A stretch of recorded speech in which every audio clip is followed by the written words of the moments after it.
Nutrição e Metabolismo. Aula 4. Metabolismo de proteínas. Professor Renato Nunes, Nutrição, Ciência e Equilíbrio. Olá, vamos a mais uma aula de Nutrição e Metabolismo. Hoje nós vamos falar sobre proteínas. Vamos abordar um pouco sobre a importância e a utilização das proteínas no metabolismo humano. Meu nome é Renato e essa é a disciplina de Nutrição e Metabolismo. Vamos lá? Bom, nosso esquema conceitual hoje vai definir a relação de proteína e falar um pouquinho sobre nutrigenômica. Vamos falar também da classificação das proteínas, as características, funções, a digestão, a absorção. Vamos falar também sobre o turnover proteico, sobre essa rotatividade das proteínas no nosso organismo. O metabolismo proteico em mamíferos, fatores antinutricionais que impedem a absorção das proteínas, sobre os aminoácidos e o seu metabolismo e a característica das proteínas e a sua regulação hormonal. O objetivo dessa aula é compreender a importância das proteínas, contextualizar a ingestão, digestão, absorção e metabolismo de proteínas. Além disso, conhecer as principais características das proteínas. Então, vamos começar. Primeiramente, vamos pensar o seguinte: o que são proteínas, né? E para entender o que são proteínas, a gente precisa primeiro entender um pouquinho sobre o que é nutrigenômica, ou nutrigenética, ou epigenética. A tudo isso a gente chama de genômica nutricional. As proteínas são polímeros, ou seja, vários componentes. São lineares, constituindo em série de 20 tipos diferentes de aminoácidos. Aqui é interessante, porque na natureza existem 200 tipos de aminoácidos, mas o organismo humano, os mamíferos principalmente, eles só conseguem utilizar 20 aminoácidos desses 200 tipos. Então, as estruturas dos organismos dependem da proteína para serem constituídas. E aí, quando a gente pensa em proteína, a gente precisa necessariamente pensar em DNA. Então, aqui nós temos os 23 pares de cromossomos, ok? Se eu pegar um par desse cromossomo e abrir ele, é essa estrutura aqui que eu vou encontrar. Tá? Se eu pegar um pedacinho dessa estrutura, é isso que eu vou ver. A partir de um pedacinho disso, é isso que eu vejo. E se eu pegar uma bolinha desse pedacinho, é isso aqui que eu vou ver. Essa é a parte que mais interessa para a gente. Aqui são as histonas. Elas enovelam o DNA e a gente diz que o DNA está metilado.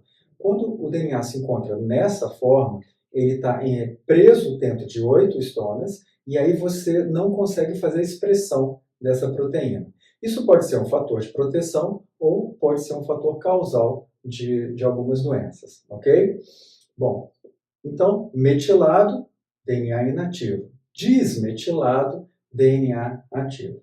Quando eu desmetilo, eu vou ter, então, esse DNA com a sua cadeia, né, ali de bases nitrogenadas. Essas bases, de 3 em 3, né, formam um códon. E aí, a cada códon, eu tenho a codificação de um aminoácido. Essa codificação, ela é universal.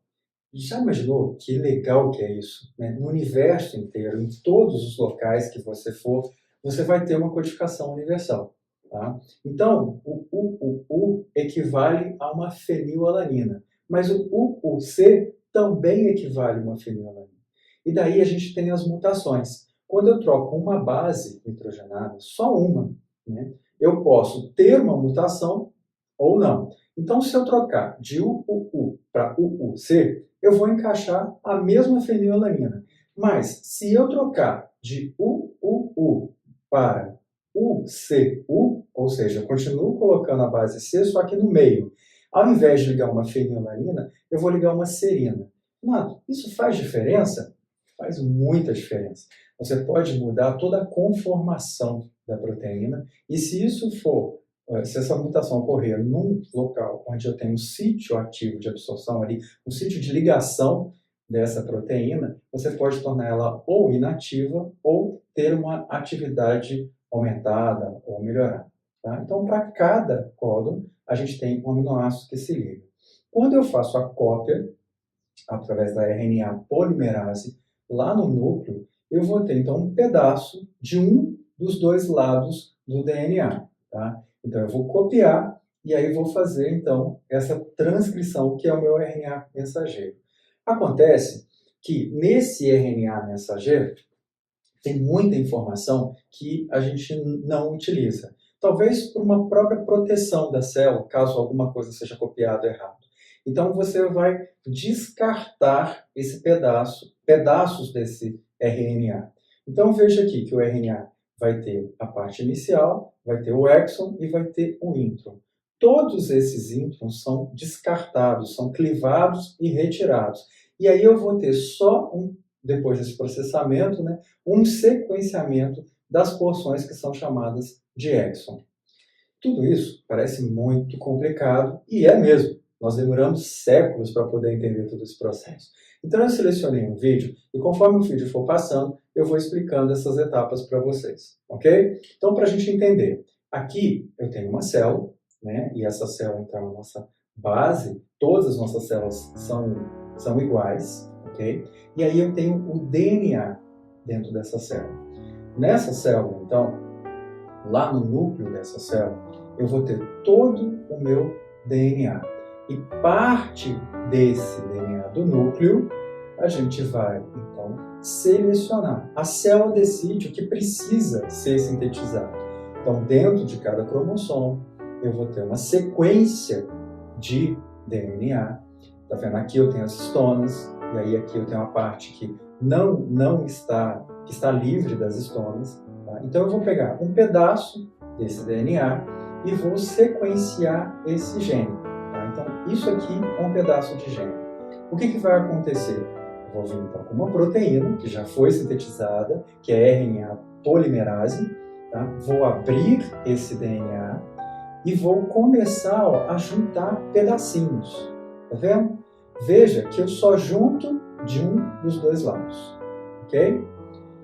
Quando eu juntar todos esses pedaços, né, que vão estar passando, né, que são então as bases nitrogenadas, eu vou encaminhar isso para fora do núcleo. Tá? Então esse é o meu RNA mensageiro.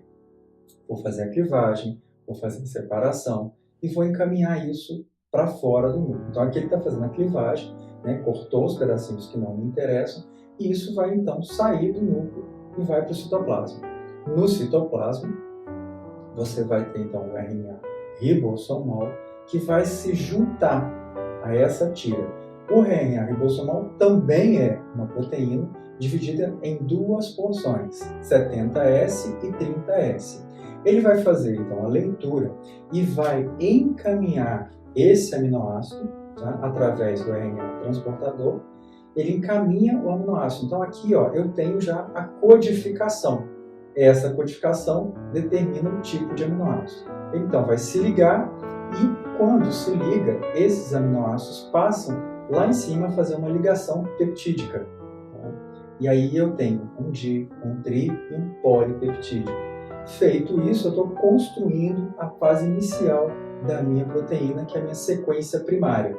Tá? Então aqui eu tenho a sequência primária da proteína, que é a sequência de aminoácidos. Feito essa sequência, ela começa a se enovelar em várias porções e se transforma numa proteína.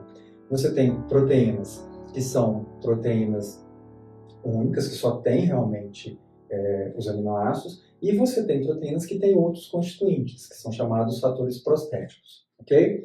O importante é que a célula decide qual proteína vai ser feita e em que momento essa proteína tem que ser feita. Bom, e aí, agora a gente começa a entender um pouquinho mais. E eu posso falar, então, das proteínas e a nutrigenômica. Né? A genômica nutricional compreende a nutrigenômica, a nutrigenética e a epigenética. Então, se todas as células são iguais, por que elas se diferenciam? Né? Por que elas se transformam? Então, com isso, eu vou ter o controle da expressão gênica. Se eu produzo um determinado composto numa célula, isso influencia a célula vizinha. Então, eu vou ter essa expressão gênica, vai influenciar o tipo de célula, o tipo de gene, a fase da vida do indivíduo e o ambiente.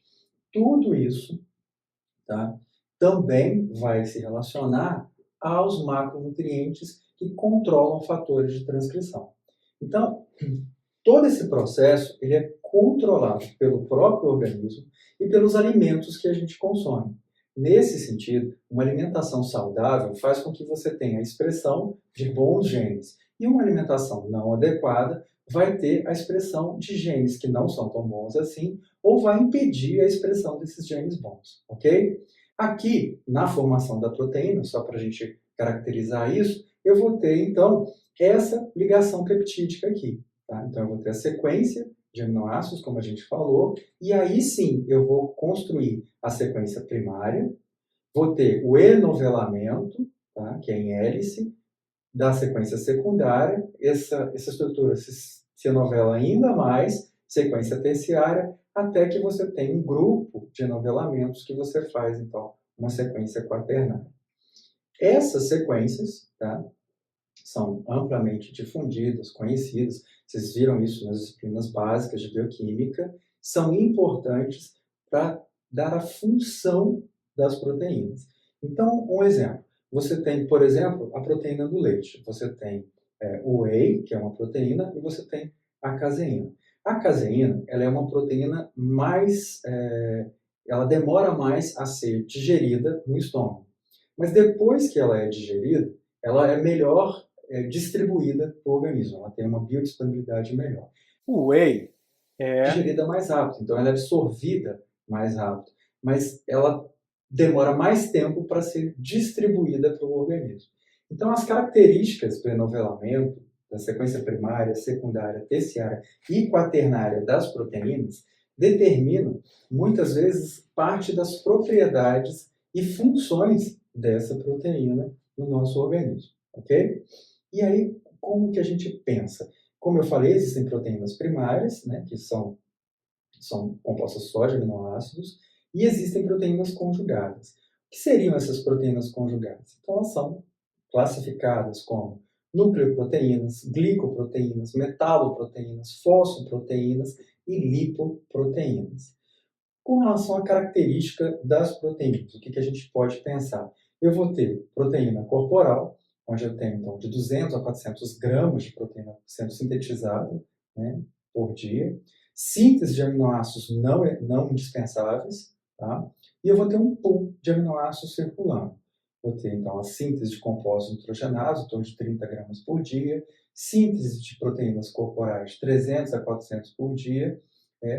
Essa cadeia carbônica pode ser utilizada para produzir CO2 e água, glicogênio, glicose, ácidos graxos, corpos cetônicos, ou ser simplesmente degradada, né? E aí a parte de amino também dessa degradação vai formar a ureia. E aí qual seria a função dessas proteínas? Então, se a gente pensar aqui na função, tá? Funções de catalisar reações metabólicas, então elas aceleram as reações metabólicas, agir como compostos reguladores do nosso metabolismo, transportar e proteger nutrientes, exibir ações contráteis e de motilidade, lembra do espermatozoide, dos flagelos, promover proteção e defesa, as imunoglobulinas, os anticorpos, atuar como anticongelante. Então a proteína, ela te ajuda na manutenção da temperatura corpórea, tá? Atuar como base estrutural para hormônios e anticorpos e contribuir para a regeneração e reparo celular. Então, se você parou para pensar, quando você se corta, você rala, você cria uma casquinha e depois essa casquinha some e a sua pele fica normal. Quem fez isso? A própria célula. Então, as proteínas reconstituem esse processo. Quando você faz atividade física, que você está fazendo na academia, essa massa ela é aumentada exatamente por uma reconstituição, né, das fibras de actina e miosina. Tá? Então, se a gente for sintetizar as funções das proteínas, elas têm funções de membrana, função estrutural, funções motoras, hormonais, de enzimas, anticorpos, transportes, reserva e de núcleo e proteínas. Para a gente perceber isso de uma forma melhor, vamos detalhar um pouquinho essas funções. Então eu tenho funções hormônios, por exemplo, insulina, prolactina, ocitocina, glucagon, gastrina e leptina. Neurotransmissores, dopamina, serotonina, melatonina, GABA. norepinefrina e endorfina, de enzimas quinases, catalases, lipase, protease, polimerase e redutase. Lembra da digestão de carboidrato? Receptores, receptor de insulina, receptor ApoA e ApoB, receptores muscarínicos, nicotínico, de células T e mecanorreceptores. Transporte de albumina, é uma proteína transportadora, a RBP, que é a proteína ligadora de retinol, que é a vitamina A. Eu tenho os glúteos, que a gente estudou lá em carboidrato, hemoglobina, HDL e LDL, os famosos que transportam colesterol, transferrina. De defesa, anticorpos, proteína C relativa, imunoglobulina, sistema complemento, defensinas e interleucinas. Bom, e como é que fica então a digestão dessas proteínas? Veja que para eu digerir uma proteína eu preciso de uma enzima, e essa enzima é a proteína. Então a gente sempre fala, né, que toda enzima é uma proteína, mas o contrário está errado. Nem toda proteína é uma enzima, ok? No processo de digestão, nós vamos ter o tripsinogênio, tá? Que através da enteroquinase transforma em tripsina, o quimiotripsinogênio, que a partir da tripsina se transforma em quimiotripsina, a proelastase em elastase, procarboxpeptidase em carboxpeptidase.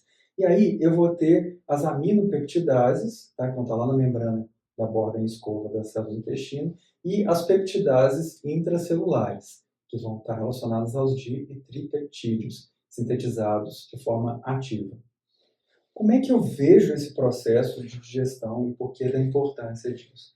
Então, deixa eu aumentar a visualização para a gente acompanhar isso. Eu vou ter a proteína da dieta, tá? Essa proteína da dieta aqui, vou ter as enzimas digestivas, vou fazer a digestão, o que eu não absorver, né, vai ser eliminado através do nitrogênio fecal, e se eu tiver absorção, eu vou ter aminoácidos no sangue, tá? Além disso, esses aminoácidos do sangue vão ter perda, né, através do rim, vão ter perdas através da pele. Como é que eu perco aminoácido através da pele? Transpiração, células, né, células de descamação da própria pele e pelo crescimento do cabelo. No rim, eu vou ter perda de aminoácido, né, e perda de hormônio. Lá, voltando para o sangue, então, o que eu vou fazer com esses aminoácidos? Ou eu vou fazer anabolismo, ou eu vou fazer catabolismo. E aqui eu tenho controle hormonal disso tudo.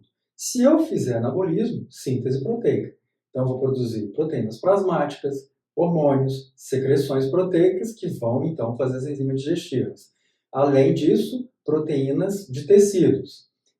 No anabolismo, eu vou fazer ainda síntese de peptídeos, tá? Por funções específicas dos aminoácidos. Tá? E síntese de aminoácidos não essenciais, né? Que são os aminoácidos são os aminoácidos dispensáveis. No catabolismo, eu vou produzir nitrogênio, posso usar esse nitrogênio, inclusive, para fazer síntese de aminoácidos não essenciais, e o esqueleto carbônico, que vai sobrar desse nitrogênio, vai para a energia. Então, aqui, o que acontece? Esses aminoácidos, né, que vão estar aqui, né, a síntese de peptídeos, por exemplo, glutationa, oxitona, vasopressina, bradquinina, etanolamina, que vai fazer a colina. O triptofano vai dar origem a ácido nicotínico, a histidina, a histamina, a beta-alanina, a carnisina e a serina. O ácido aspartico e a glutamina, pirimidinas e purinas. E aqui a gente tem, por exemplo, a importância do ácido úrico, né? Se eu aumento muito a produção disso daqui, eu vou ter muita ureia, muito ácido úrico. Ácido glutâmico, gama-aminobutírico e glicina. Ácido glicólico, porfirinas e conjugação. Tá? Além disso, creatina. Aqui eu vou transformar em ácido licúrico e a creatina em creatinina. Arginina, metionina e cisteína também vão formar taurina, fenilalanina e tirosina, podem formar colina e adrenalina, e a tirosina, noradrenalina, hormônios tiroidianos e melanina. Veja que aminoácido é que é o nutriente. E esse nutriente vai fazer com que haja a produção de outras substâncias no meu organismo que são importantíssimos para o funcionamento do corpo. Ok?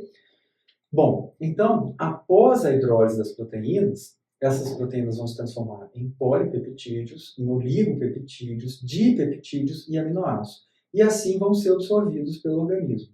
Lá nas células intestinais, os enterócitos, eles vão fazer transporte ativo, transporte facilitado, né, por moléculas grandes, e vão usar carreadores. Os peptídeos são hidrolisados aminoácidos dentro da célula, tá? Dentro desse enterócito. E, finalmente, esses aminoácidos, por meio da digestão, são liberados, digestão celular, são liberados no sistema porta e, posteriormente, vão ser utilizados para o fígado ou lançados na corrente sanguínea. Então, esse esquema mostra exatamente isso. Eu tenho aqui, ó, entrada de sódio, saída de hidrogênio, eu tenho um dipeptídeo, um tripeptídeo, tá? E aí eu tenho uma PEP, que vai transportar isso para dentro da célula. Aqui você vai ter a digestão celular, você vai quebrar esses peptídeos em aminoácidos. Esses aminoácidos, então, vão ser transportados para fora com o uso da bomba de sódio e potássio, ok? Além disso, esses pequenos peptídeos que ficaram vão ser transportados por proteínas facilitadoras de membrana. E isso, então, vai para a corrente sanguínea. Aqui é interessante a gente fazer uma observação sobre o colágeno. Por que o uso de colágeno para pessoas que têm, por exemplo, dor na articulação é tão importante? Esses pequenos peptídeos que são formados, são digeridos, então são transportados, quando chegam na corrente sanguínea, parecem que tem uma quimiotaxia para que esses pequenos peptídeos se realoquem exatamente na articulação que está danificada. Então, a reconstituição dessa articulação ela é mais rápida. Hoje, nós temos 6 tipos de colágeno. Tá? Então, lá na frente, na parte de dietoterapia, de nutrição e atividade física, você vai saber qual colágeno se destina a qual parte do seu corpo. Então, tem colágeno para a pele, colágeno para o cabelo, colágeno para a articulação e, inclusive, colágeno que pode ajudar na inflamação intestinal, ok? Por conta da característica desses aminoácidos. Não é muito legal tudo isso? Você imaginar que uma proteína que você consome restaura uma proteína do seu organismo e te dá toda uma nova linha de raciocínio ou uma linha de conhecimento que antigamente a gente nem imaginava? Porque antigamente o colágeno era só uma proteína de baixo valor biológico. Tá? Então, como é que fica o resumo desse processo de digestão? Só para a gente lembrar e não se perder, ok? Na boca você vai triturar os alimentos, tá? E aí você vai ter o estômago, os ácidos, o intestino, as enzimas. No fígado, você vai manter um balanço dos aminoácidos plasmáticos, sintetiza proteínas essenciais, enzimas, lipoproteínas e albumina, que é transportadora, converte o esqueleto carbônico, né, da proteína, do aminoácido, desculpa, em glicose, e que é responsável pela síntese de 95% da ureia.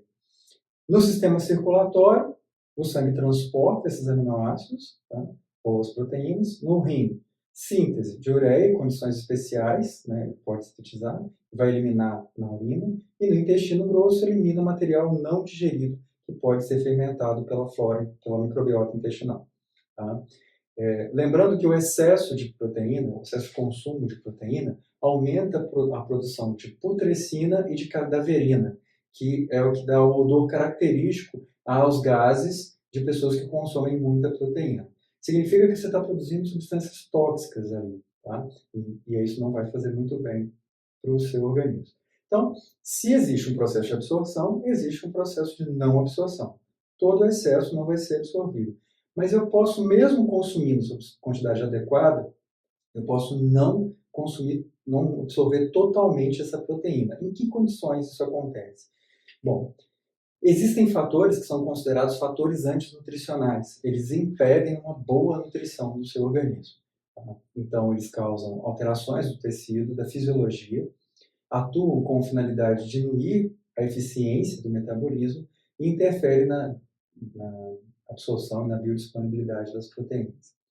Relacionam-se não somente a proteínas, mas a todos os compostos. Então, nós temos inibidores de protease, ácido fítico, ácido oxálico, polifenóis, fibras alimentares, inibidores de amilase e lectinas. É muito comum você ver pessoas consumindo muito ovo. E a clara do ovo tem um fator antinutricional importante, que é a avidina. Então, a avidina, ela impede a absorção de nutrientes e de proteínas. Tá? Então, tudo que você vai comer, você precisa entender, e tudo que você for prescrever para o seu paciente, você tem que se basear na condição clínica desse indivíduo. Por isso que o metabolismo é tão importante. Se você não entende metabolismo, você não entende dietética. Se você não entende dietética, você não entende nutrição. É impossível ser nutricionista de qualidade, né? Que eu falo que tem alguns que são meia boca, mas é impossível ser um bom nutricionista sem você ter uma noção muito profunda de metabolismo. Tá? Esses fatores antinutricionais, então, vamos simplificar eles? Olha lá, feijão e soja. Tá? Quando você consome, né, se você consumisse feijão e soja cru, você teria inibidores de tripsina intestinal. Se eu não tenho tripsina, então eu não tenho digestão de proteína. Então eles vão estimular a secreção de mais proteína pelo pâncreas, vão produzindo alterações metabólicas e vão ter redução do crescimento do indivíduo. Esses fatores devem ser inativados pela cocção. Então você cozinha e aí você elimina esses fatores. Tá? E além disso, além desses fatores antinutricionais, a gente tem, por exemplo, um turnover proteico, que é um contínuo estado de síntese e degradação de proteína.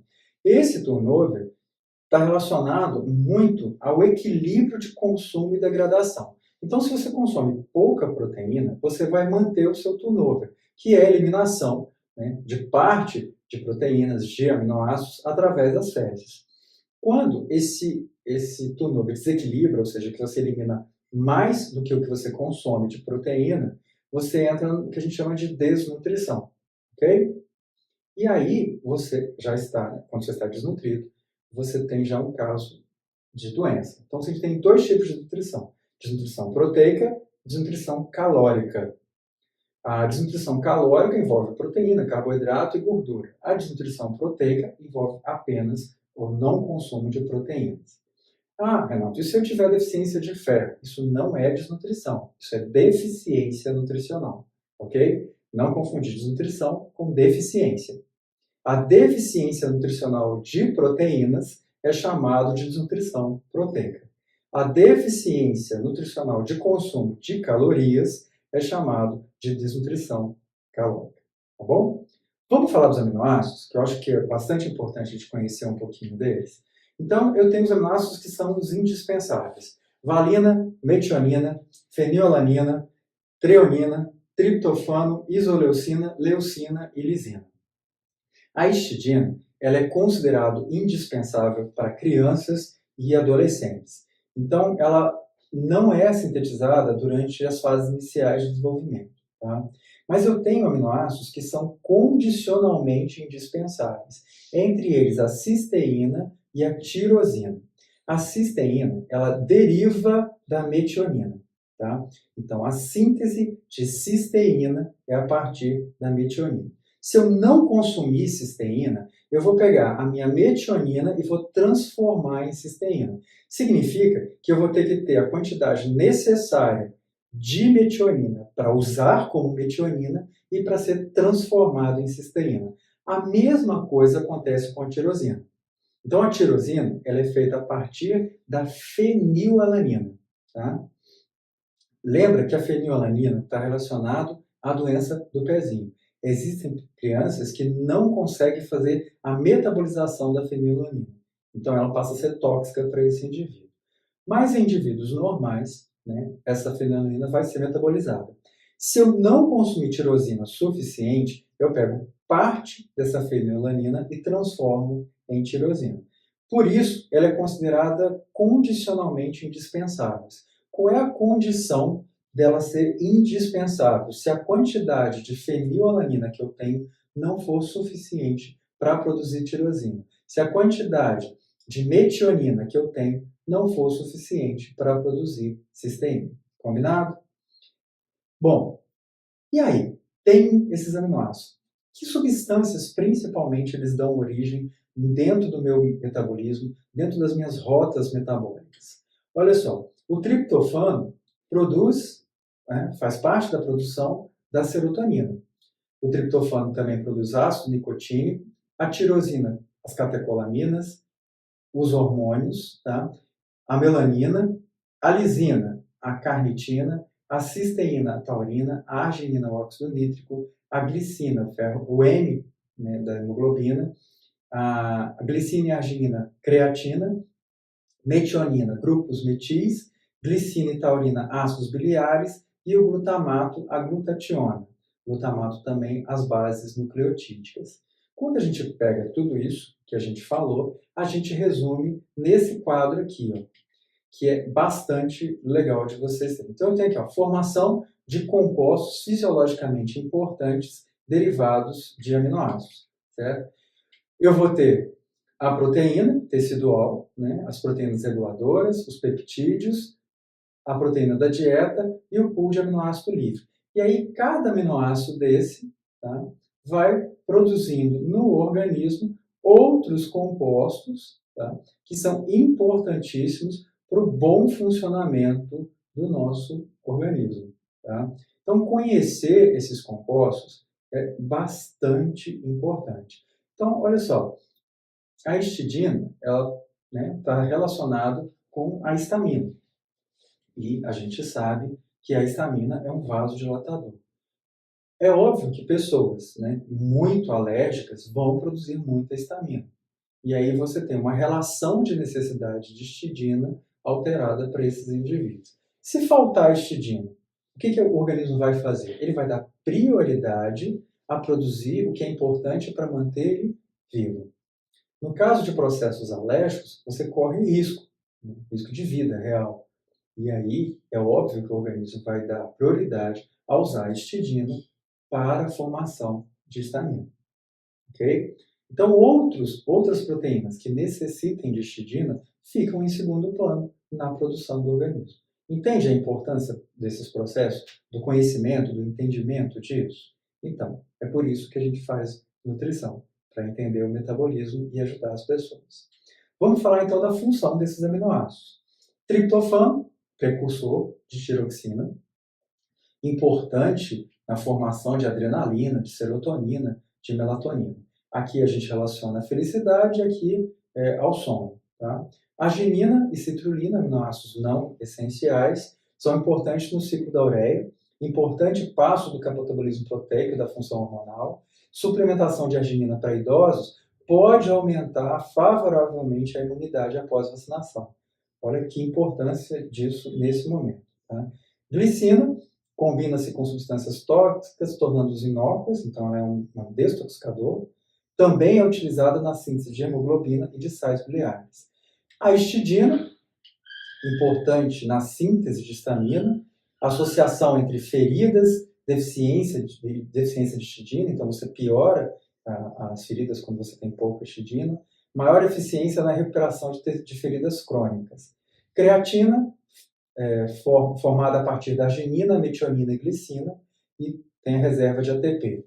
Glutamina, ácido glutâmico e asparagina, reserva do grupo NH2 para a síntese de outros aminoácidos. A fenilalanina, responsável pela síntese de hormônios tiroxina, adrenalina, também é importante na formação de catecolaminas, da melanina, que está relacionada à pele, da ubiquinona, que é a coenzima Q10, e hormônios tiroidianos.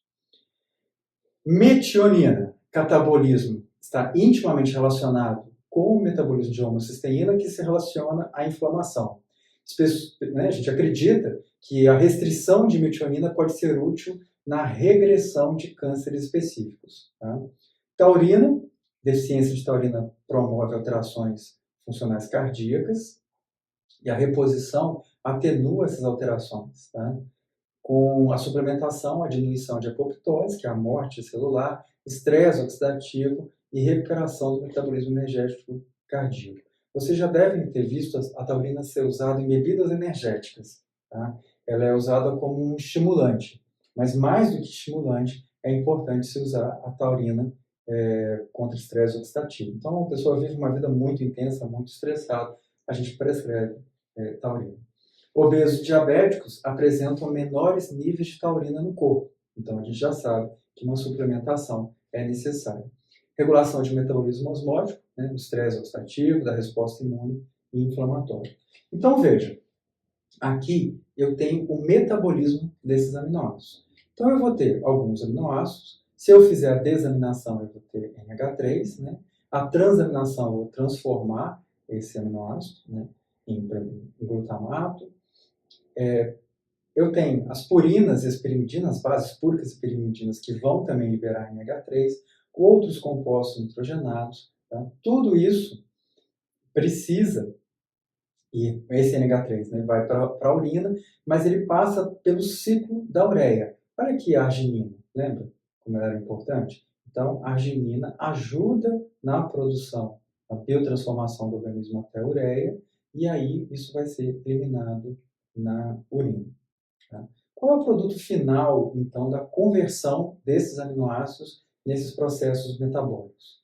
Então, a gente tem alanina, serina, cisteína, glicina, ácido pirúvico, leucina, acetil-CoA, fenilalanina, tirosina, leucina, lisina, triptofano, ácido acetoacético, arginina, prolina, histidina, glutamina e ácido glutâmico, ácido alfa-acetaglutarico, metionina, isoleucina, valina, succinil-CoA, fenilalanina, tirosina, fumarato, asparagina em ácido aspartico, em ácido oxalacético.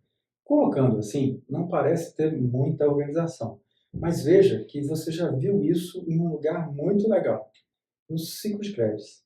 Tá? Então veja que todos esses elementos se relacionam ao metabolismo. Tá?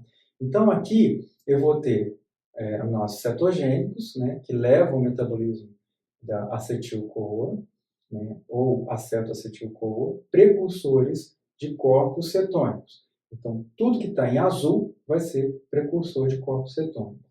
Glicogênio constitui para a síntese de glicose, né, natureza dos compostos carbônicos. Tudo que tiver em rosa. Vou dar um aumento nisso aqui para a gente enxergar melhor. Tá? Então, aqui eu tenho os aminoácidos em azul, ó, leucina, lisina, fenilalanina, triptofano, tirosina. Lá embaixo, isoleucina, leucina, treonina, triptofano. E aqui em rosa, alanina, cisteína, glicina, serina, treonina, triptofano, asparagina e aspartato, fenilalanina, tirosina, isoleucina, metionina, treonina e valina, arginina, glutamina, histidina e prolina e glutamato. Então, em rosa, eu produzo carbono, tá? Uso esse carbono para produzir ATP. Em azul, eu vou usar, né, esses compostos para aumentar a acidez, a acidose do organismo e contribuir, então, para a produção de NH3, que vai ser usado no organismo em outras funções. Bom, e a característica dessas proteínas? O que eu preciso de proteína? Então, crianças até 6 meses, de 2,2 gramas por quilograma de peso. Crianças entre 7 e 10, 36 gramas. Adultos de 0,8 né, a 0,8 gramas a 1 grama por quilograma de massa. Gestantes, 30 gramas adicionais. Quanto que eu posso consumir de proteína? Até 2 gramas é tranquilo do organismo utilizar. Se você tiver em sepsia, ou se você tiver com algum comprometimento do organismo, aumentar um pouco essa proteína até 2,5, o organismo consegue metabolizar. Mais que isso, você não metaboliza. Então, indivíduos que fazem atividade física, consumir mais de 2 gramas por quilograma de peso não tem muito sentido. Tá? É perigoso, então, uma dieta muito rica em proteína, você vai aumentar a acidose metabólica. Tá? Então, o seu organismo vai ficar mais ácido. Os estudos mostram que dietas acidificantes aumentam o que a gente chama de PRAL. Vocês vão ver isso em dietoterapia quando vocês estudarem função renal. Então, qual é o PRAL da dieta? E aí vocês vão estudar isso. Essa acidose acaba piorando várias condições do organismo e aumentando o envelhecimento precoce. Tá? Então, além disso, dietas muito ácidas ou muito ricas em proteínas geralmente são pobres em fibra, em vitaminas e em fitoquímicos. A proteína animal é rica em gordura saturada. O desequilíbrio do consumo de gordura saturada pode ser prejudicial ao organismo. E a ingestão excessiva de carne vermelha está relacionada ao câncer de cólon. Qual é a recomendação de carne vermelha? 80 gramas de carne que você deve consumir 2 vezes por semana de carne vermelha. É o que é recomendado hoje, que é preconizado. Sobrecarga renal, então a gente tem uma carga de soluto renal, que é importante a gente estar observando, e com excesso de proteína eu aumento essa carga de soluto renal. E aumenta a perda de cálcio. Toda dieta hiperproteica faz com que haja um desequilíbrio no organismo. E aí você vai perder mais cálcio, então você tem mais risco de osteoporose, ok? E o valor nutricional das proteínas? Isso vai depender da concentração e da disponibilidade de aminoácidos indispensáveis. Normalmente, uma proteína animal tem um perfil de aminoácidos melhor do que uma proteína vegetal. Mas você combina as proteínas vegetais e essa combinação te dá uma proteína de boa qualidade. Tá? Então, uma combinação clássica é o arroz com feijão.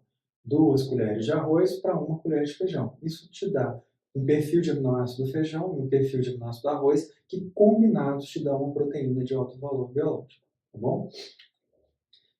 Outra relação da proteína é com relação aos hormônios de crescimento. Então, aumenta a velocidade e a síntese proteica, né, da célula, e o possível mecanismo disso é por estimular o transporte de aminoácidos através das membranas celulares. Então, é como se você captasse mais aminoácidos nesse momento. Acelera o processo de transcrição e tradução de DNA e RNA, que a gente viu no videozinho no começo, né? E um dos hormônios que a gente coloca como importantes é a testosterona, que aumenta a deposição de proteína em todos os tecidos, sobretudo o tecido muscular. A tiroxina aumenta a velocidade de metabolismo de todas as células. Tá? E outros hormônios, como por exemplo a insulina, a sua ausência implica na redução da síntese proteica. O possível mecanismo de que isso acontece é porque ela acelera o transporte de aminoácidos nas células e aumenta a disponibilidade desses aminoácidos. Ao invés de usar carboidrato, vai acabar usando aminoácidos. Tá? No caso, o cortisol, ele vai aumentar o catabolismo de proteínas e aminoácidos. Por isso que quando eu faço atividade física, quando eu estou doente, quando eu estou estressado, eu tenho tendência a perder massa. Então, se eu faço atividade física exagerada, se eu não tenho tempo de repouso, ao invés de ganhar massa, eu perco. Se eu adoeço, se eu estou com febre, eu aumento esse catabolismo. Tá? Então, ele aumenta a velocidade de degradação de proteínas extrahepáticas. Então, como a gente falou, é importante conhecer sobre as proteínas e a principal relação do nutricionista com as proteínas vai estar relacionada à desnutrição, e aí vocês vão ver isso nos hospitais, né? Vocês vão tratar de pacientes, a nossa grande função ali é pedir que esses pacientes se hospitalizem e fiquem desnutridos, e a gente sabe que com uma semana de hospital, 70% dos pacientes tendem a entrar num quadro de desnutrição se não houver uma intervenção nutricional. Para indivíduos que praticam atividade física, você vai ter que saber dosar e equilibrar essa proteína, da qualidade da alimentação desses indivíduos, e para indivíduos, por exemplo, que são vegetarianos ou são veganos, onde você vai ter que fazer uma orientação para o melhor uso dessas proteínas vegetais. Tá? O que a gente pode falar sobre proteína e nutrição? A proteína é a base, né, de grande parte dos processos nutricionais e é a base também da intervenção do nutricionista. Normalmente, quando a gente faz uma intervenção nutricional, a gente está pensando em modular algum sistema dentro do nosso organismo. E essa modulação pode ser feita, né, a partir de substâncias, que são os compostos bioativos, ou, como a gente viu hoje, a partir dos próprios aminoácidos. Tá? Então, nutrição está muito, muito relacionado à proteína. E um bom nutricionista precisa entender metabolismo de proteína. Para isso, eu aconselho vocês a olharem os mapas metabólicos e estudar de cada aminoácido, tá? E ver o que ele produz e o que ele não produz. Tá certo? Bom, como todo mundo já sabe, meu nome é Renato, eu sou professor e nutricionista. Aqui está a minha formação, se você quiser saber o que eu estudei na vida, e os meus contatos. Divulga a nutrição, a saúde do mundo sempre te agradece. Um abraço e até a próxima aula, que a gente vai falar sobre lipídios. Fique atento e até já. Um abraço. Nutrição e metabolismo. Aula 4. Metabolismo de proteínas. Professor Renato Nunes. Nutrição, ciência e equilíbrio.